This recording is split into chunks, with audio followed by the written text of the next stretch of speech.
So Mark, did you see that video of the $500 fried food boat at Wet Republic at MGM Grand? There's some sushi there too, but I don't think that was included in the $500. At first I was like, oh, this looks like a good deal for Vegas, for a club, but I guess it's probably not that much money worth of food all fried. Yeah, I mean, it's probably like three sampler platters from Chili's just thrown into a boat. Kind of is what it looks like. So not a Pretty ton. I much. mean, it's cool. Yeah, yeah. If you want to have like a brag worthy, fatty food dinner, there you go, or lunch. But I couldn't imagine like after sucking down all that grease and then getting in the pool and stuff. Oh man, I hope you have a lot of people to eat all that stuff. But it was pretty cool. At least it's in a boat, something unique, something different. Yeah, I wonder how much that sushi costs because that had to be significantly more. But that boat is cool and the whole thing just looks like a lot of fun. What if somebody takes it and like puts it in the pool and then floats with it and eats it? Is that what it's made for? That would be awesome. That would be awesome.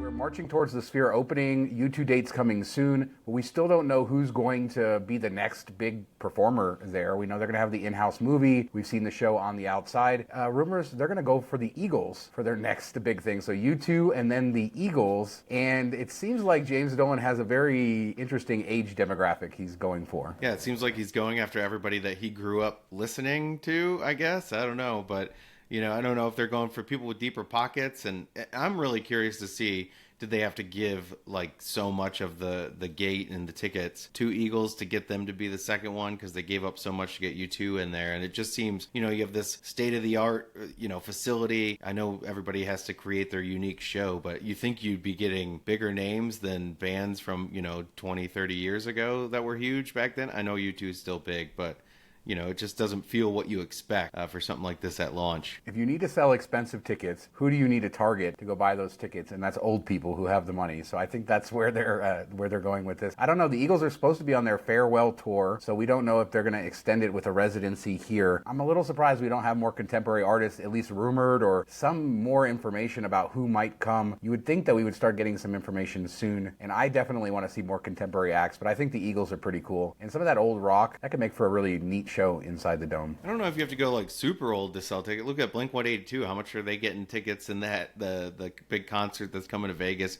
Like $300-$400 a person. So I think you could still tap into like the 90s, early 2000 type bands and get high ticket prices for those. But yeah, you'd like to see something more, modern, mix it up a little bit versus all throwback band type of thing. But we'll have to see how it plays out. I think, what happens with U2 is going to be really big. If people are sharing videos from that and saying how great the show was and how immersive the screens are and everything, I think that will draw people in. But, maybe it's just a wait and see for a lot of these artists. Las Vegas locally had another leaked video inside, and this time there was actually, graphics on display in there. And unfortunately, I didn't save the video. He took it down. Unfortunately, we don't get to see that. There is a screenshot that was saved in Slack of it. So there we go. I'll put that up on the screen for you. But more leaks coming. That screen inside looks great. And I just can't wait to hear more about other artists coming. But Eagles, let us know down in the comments if you're excited for the Eagles, because we have a lot of older viewers. So I imagine a lot of them would probably be excited for that. So I'm interested to hear about it. So Mark Meltzer shared this information. We've talked on the show before about which departments in the casino win the most, and he just tweeted this out, and the information's current through 2022, so I thought it was worth sort of talking about. UNLV kind of keeps these statistics, and the first kind of chart you're going to see, they're going to break it down by department: gaming, rooms, food, beverage, and other. As you would expect, gaming is number one, but not by much, and you can kind of see the numbers from 2019 to 2022 with the pandemic in the middle. It's fascinating to see how those numbers shifted over the last 4 years. Yeah, I mean, gambling, and we've talked about this over the last year or so. Gambling in 2021 was insane. The levels that people were gambling, and less people were coming, but they were spending more on gambling. So it's interesting to see that, level out a bit. I'm kind of shocked that beverage is so low, with $30 drinks and $20 drinks. And I wonder if that, are they taking some of the cost of the free drinks at casinos out of that number? Or is that, a part of casino gaming? How do they regulate that or put that into this chart? But I thought beverages would be a much bigger portion, because everywhere you go you see somebody walking around with a drink. The other thing I thought was interesting is other, which I assume is shopping type of stuff. I'm surprised where that's at, but I don't know what that catch-all really is. I just feel like the shopping malls all these casinos add, do they really actually bring in something? Is it just a waste of money? Do you feel like a lot of people go shopping at the casinos when they're walking around? They must, because these stores stay open. You know, it's funny, every time I go to Macau, they have these really high-end malls in every casino, kind of similar to here, but the same stores are in every mall. They duplicate the stores where you don't see that as much here. And I just wonder how many of those locations, like there's like 7 or 8 Michael Kors on the Cotai Strip in Macau, and I just don't know how Michael Kors could have that many stores and sell that many purses. But they must, because these places have been open and doing it for a long time. And it's important to note that most of the malls in Las Vegas on the Strip are not owned by the casinos. Forum Shop's owned by a different company. Crystal's owned by a different company from City Center. So it's interesting that they kind of developed all this shopping, but then sold it off to other people. I do think people do take advantage of it, though. I guess they're trying to hope like you have a big win, then you're like, hey, where can I go below this? Oh, right next door. Every time I walk by them, there's like 3 sales associates in there and no people. So I don't know if they just hit like one big person comes in, spends all their money. You know, maybe you need to put their name up on a billboard and then they come in and spend $200,000 on purses. I don't know. I don't know how it works, but it's fascinating. You're just going to make one sale a month at those prices. Yeah. Now, the other chart that we have here is sort of breaking down gaming revenue by department. And what is not a surprise is that slots is number 1, is the king, and pit gaming coming next. But what's interesting is look down at race and sportsbook. Racebook almost nothing, sportsbook almost nothing. Just a reminder that those aren't huge profit drivers for the casinos. It's usually just a little percentage off the top of the losers. So you don't, you know, it's never been a big thing for the casinos to make a lot of money. I think that's why they try to, anybody that's pretty good at sports betting, they try to, you know, walk them or you know, push them off versus other stuff. They'll let you play, like big slot players. Hey, come on in, you know, we'll let you go as hard as you want. So, and then if there's a big sporting event, like during the summer, you can bet $10 on a baseball game and they'll give you like 2 free drink tickets. But during March Madness, you'll spend $500 on a bet and they'll give you maybe one. You have to ask for it. So Lee Canyon, that is the area up in Mount Charleston. That's the ski resort in Las Vegas. And if you didn't know, Las Vegas does sort of have a ski resort. It's an hour from the Strip. And, you know, it's gotten better over the years. The owners of Brian Head in Utah bought it a couple years ago. They've been spending a ton of money. And they announced a new quad chairlift. They're adding more runs up there. And this year they had snow all the way up until May. It's good to see things improving. I got to get back up there because I haven't done it since they've added all this stuff. But the new owners pouring a lot of money up into Lee Canyon. So check it out. And this time of year, so nice to escape the heat. And a lot of the runs are open during the summer just for, you know, viewing and summer activities as well. Now, did you ever ski when you were younger or anything? I was clumsy. I would kill myself. I skied younger. I was never very good. I could get down the hill. You know, I looked like a mess getting down. But the big thing was getting off the chairlift. Like every time the chairlift comes up and you have to hop off, you're just thinking to yourself, please don't fall. Please don't fall. Because if you wipe out right in front of the chairlift, they got to stop it. And then everybody's just watching you like gather yourself and stand up. And if your skis pop off, it's even worse. So I can't even imagine like a 4-person. No, I'm just too clumsy, but I do want to go to a ski resort. Like I thought about going up to, you know, Park City or something in the winter and just kind of staying there and maybe going on a bunny hill or something, but it's never been something that's drawn me in. But Lee Canyon, check it out on your next trip, and tons of new investment there, which is really nice to see. And something I, you know, looked when we were talking about this before the show, I went to look at the lodge, what the development of that has been like, and they proposed like a 14 room hotel attached to the lodge where you could go up there and dine and stuff. It looks beautiful. The city residents the locals seemed upset about that. They didn't want any more traffic on the road because I guess the road up there isn't the greatest. But I wouldn't think 14 rooms would add that much traffic. So I was a little bit surprised, but that would be really cool if they do open that hotel there to like a little getaway and just take in nature, have a nice meal up there. I definitely want to check that out whenever they get it up and running again. Yeah, the lodge burned down, a year or two ago. It's historic. It's a little further down the mountain than Lee Canyon. It's beautiful. The rendering that they released of the new hotel that they want to build looks great. Like you said, they're fighting back against it. I think a lot of areas in southern Nevada that sort of draw locals are under a lot of pressure now with a much bigger local population.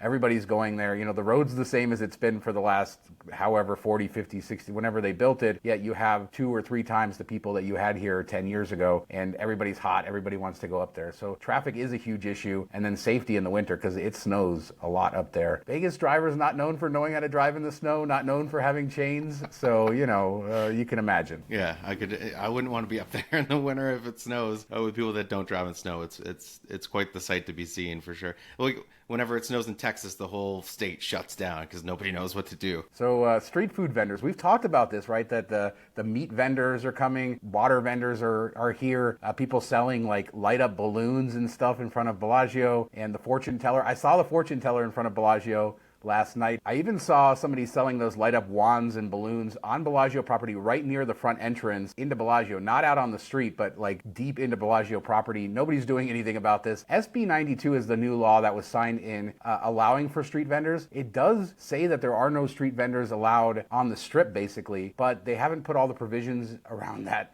in place yet. By October, I guess they're supposed to do it. So nobody's cracking down on these. There was a crazy video of a police officer cracking down on a vendor down by the Las Vegas sign. They got in a kind of a confrontation and the vendor pushed the police officer down. There will be a way for street vendors to get licensing, not on the strip, not yet. It's crazy. And in the meantime, it's the wild, wild west. Get your fortune read on the strip and do it when the fountain show is going on. That's like a bonus. Yeah, I mean, whoever, figured this out and said, hey, they're not going to do it, let's go. And it's like a mad blitz now. It started with just a couple here and there, and now everybody's out there trying to get what they can get while they can get it. But it's just bad. Like the strip, and I know the law is supposed to keep them off the strip. The strip's already too tight. We've talked about in front of certain hotels and casinos, like in front of Flamingo and in front of Casino Royale, like there's not any room there. If you throw a vendor in there, it's just going to make it more dangerous and tougher to get around. So hopefully they figure something out, because nobody wants to walk by. They already had a problem walking by with the people handing out the flyers. You don't want to walk by and have all these vendors everywhere hawking stuff at you and just being a nuisance overall, really. Yeah, and it's busy in Las Vegas. It was very busy last night, so you can't even walk through. And I mean, that fortune teller lady, I will tell you, I got to give her credit. Setting up the table, the ring lights, the signs. She even has somebody working with her to go like recruit people. She's sitting there. I think it's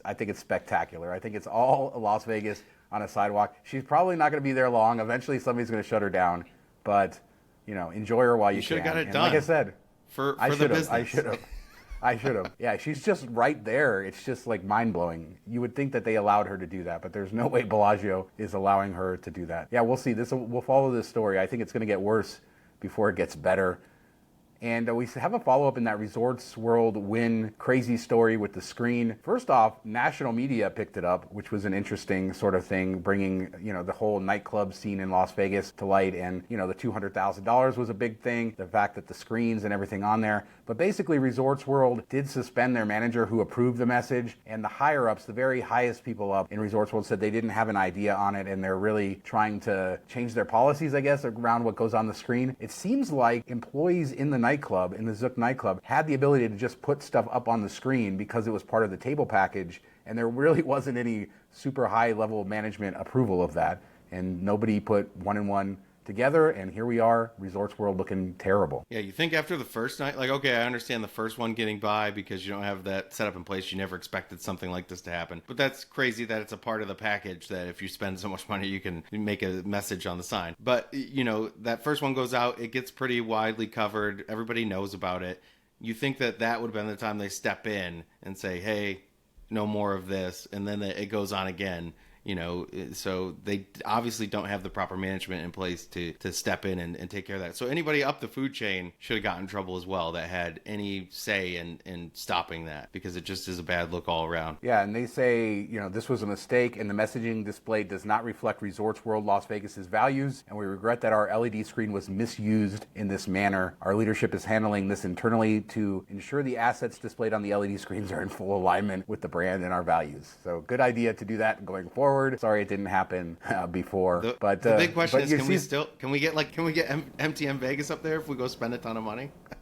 Yeah, just $200K. So we'll start a GoFundMe just so we can do that. There we go.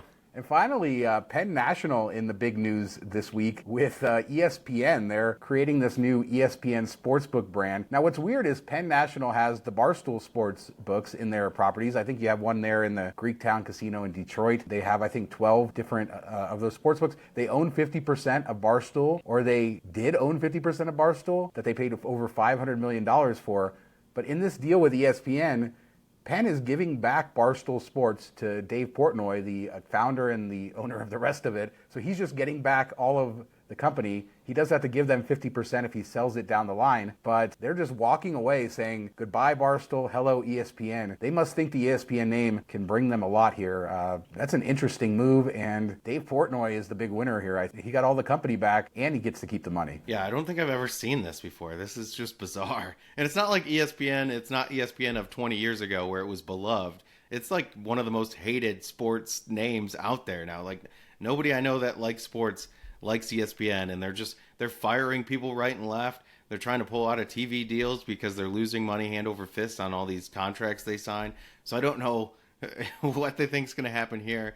This is just a weird change, but the one good thing out of this is it should open up a new bonus opportunity for anybody, when they rebrand it and they open up a new app. At least there'll be a new sign up bonus, and that's a good way. That's the only way that you're guaranteed to win, really, if you play those signing bonuses right and work around them, whether it be a casino based one like in Michigan or just sportsbook with the free bet and stuff. So definitely take advantage of that if that is the case whenever it's up and running. But I'm shocked that they're walking away from Barstool, which I think is kind of in the same realm as ESPN. Like, why would you give up $500 million that you just spent? It is strange, and who knows what the long-term strategy is here. But ESPN must have been like sitting on their hands as they watched people like Barstool and DraftKings and these companies get into the sports, marketplace as the whole landscape of all that changed. And then obviously we saw the likes of, Wynn and MGM and Caesars and even things like Circa trying to build these brands around sports betting. And I guess this is just the future, and Disney maybe was a little bit behind, and now they're trying to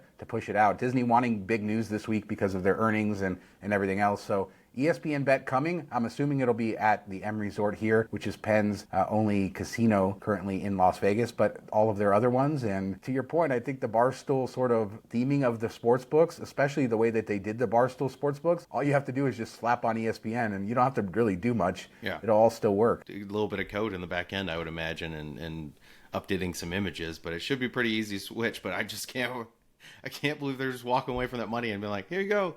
But if you sell it, give us our cut. But other than that, you go do whatever you want with it. And he said he'll never sell it. I don't blame him for that at this point. So let us know what you think about anything we talked about today, the boat of fried food, the Eagles at the Sphere, the update on the Resorts World Wynn thing. Hit us up down in the comments. We do 2 shows a week, Tuesdays and Fridays, and we'll be back in just a couple days with another show. I'll talk about my Bellagio experience coming up soon, and I know that will trigger some people. Oh boy, can't wait. Fontainebleau and Bellagio triggering. Let's go. Talk to you later. Bye.